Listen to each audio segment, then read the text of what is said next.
Assalamualaikum warahmatullahi wabarakatuh. Kami dari kelompok 6, kami ingin mempresentasikan hasil produk kami yang kami kolaborasikan dengan bisnis model kanvas. Berikut adalah hasil dari presentasi kelompok kami.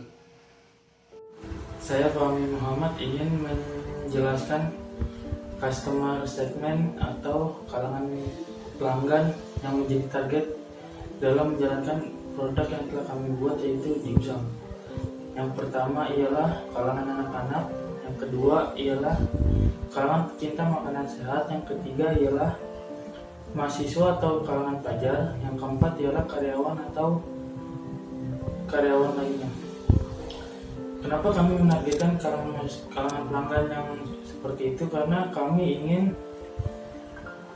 menjadikan kalangan masyarakat yang ada bisa merasakan dan menikmati makanan seperti dimsum yang notabene makanan dari luar negeri dengan harga yang terjangkau dan terbuat dari bahan yang berkualitas. Baiklah, saya akan menjelaskan value proposition atau proposisi nilai terhadap produk yang kami akan pasarkan, yaitu Extra Dimsum. Value proposition-nya ialah produk kami menggunakan bahan-bahan yang berkualitas dengan berbahan dasar daging dan sayuran yang fresh, sehingga produk kami tidak hanya untuk enak dimakan, melainkan menyehatkan juga untuk tubuh kita. Ya, saya ingin menjelaskan tentang BMC saya, kelompok saya, yaitu di channel. Channel di sini ada 3, yaitu media sosial, e-commerce, sama bazar. Kalau di media sosial itu kita memakai WhatsApp, Instagram sama Facebook. Di e-commerce-nya kita akan di Shopee atau enggak di Tokped untuk memasarkan ini. Ketiga di bazar yang ada di sekitaran rumah kita. Saya Fikri Tradiansyah. Saya akan memaparkan customer relationships atau hubungan pelanggan.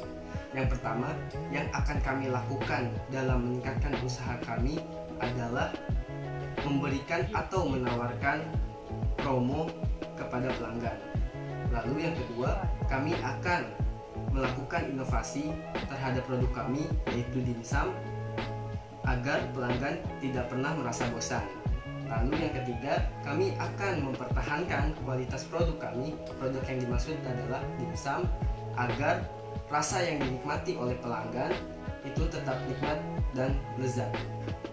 Pada bagian ini saya akan memaparkan revenue stream, di mana revenue stream ini adalah pendapatan yang diterima oleh pengusaha. Yang pertama itu keuntungan dengan adanya berbagai macam varian dimsum. Dengan adanya berbagai macam varian dimsum menjadi sebuah daya tarik tersendiri atau menjadi daya jual yang lebih dengan adanya berbagai macam dimsum. Yang kedua yaitu adalah keuntungan dengan adanya pengadaan event. Yang pertama adalah menghasilkan transaksi secara langsung. Yang kedua adalah memperbaiki efektivitas dan efisiensi. Yang ketiga adalah mengenal potensi pesaing. Yang keempat adalah promosi secara langsung. Ya, Assalamualaikum warahmatullahi wabarakatuh. Selamat malam. Saya Christian Azhar Tuyadi dari kelompok 6. NPM 193501516007. Jadi saya di sini akan menjelaskan bagian key resource dari BMC kelompok kami, yaitu kelompok 6 yang bernama Bisnis Extra Dimsum. Nah, jadi kan key resource ini adalah daftar sumber daya yang harus direncanakan dan dimiliki oleh suatu perusahaan atau kelompok yang ingin memulai bisnis mereka untuk mewujudkan value proposition kelompok mereka tersebut, agar apa yang ingin ditawarkan, keunggulan-keunggulan dari produk dari bisnis kami bisa terwujud. Nah, jadi daftar sumber daya tersebut untuk mewujudkan bisnis kami yaitu Extra Dimsum adalah pertama intelektual. Intelektual itu lebih seperti hasil olah pikir dari kelompok kami yang berupa BMC yang telah kami buat itu. Jadi sederhana sebenarnya. Kedua itu hak paten dari bisnis kami yaitu Extra Dimsum. Hak paten ini adalah perlindungan hak kekayaan intelektual atas invensi dari kelompok kami, yaitu bisnis Extra Dimsum itu sendiri sekaligus BMC-nya itu.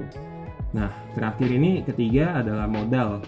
Modal ini kan harus ya kita miliki untuk memulai suatu usaha. Jadi kalau secara pengertiannya itu kan modal adalah sekumpulan atau sejumlah uang atau juga bisa berupa barang yang akan digunakan sebagai dasar, sebagai fondasi untuk memulai suatu bisnis. Jadi kalau misalnya untuk memulai suatu bisnis, kalau misalnya nggak punya atau kurang modal atau cuma modal pas-pasan, jadi lebih sulit untuk memulai suatu bisnis. Jadi itu aja dari saya, sekian dari saya, kurang lebihnya mohon maaf. Assalamualaikum warahmatullahi wabarakatuh. Perkenalkan, nama saya Sudi Dharma Febriano Hans.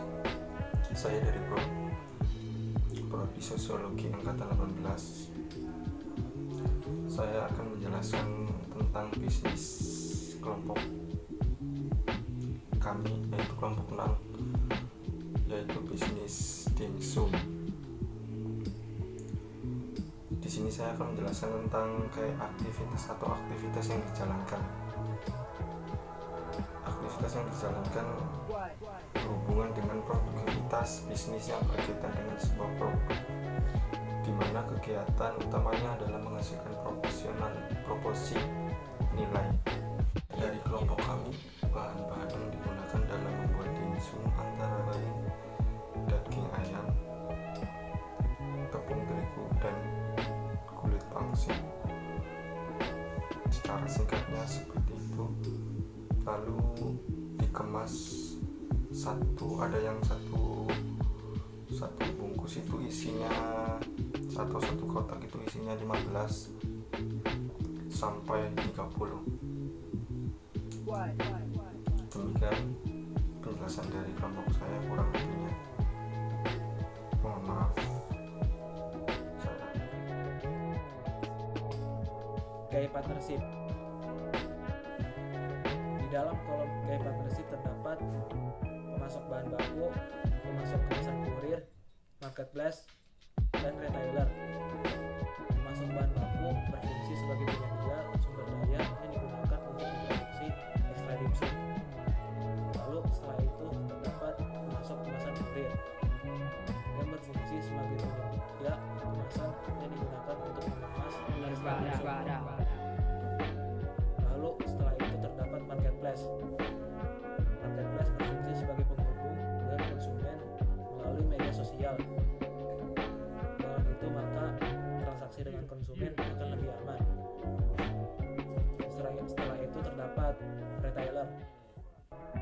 Retailer berfungsi sebagai sarana untuk konsumen membeli produk Extra Dimsum dengan lebih mudah.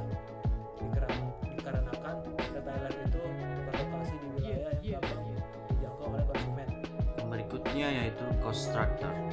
Keuangan adalah hal yang sangat penting untuk menjalankan sebuah usaha. Modal yang dimiliki para pengusaha harus dimanfaatkan untuk kebutuhan perusahaan. Dalam hal ini, kebutuhan dalam pembuatan dimsum ini membutuhkan sebuah modal. Ada beberapa modal, yaitu sebagai berikut. Yang pertama, bahan baku pembuatan dimsum.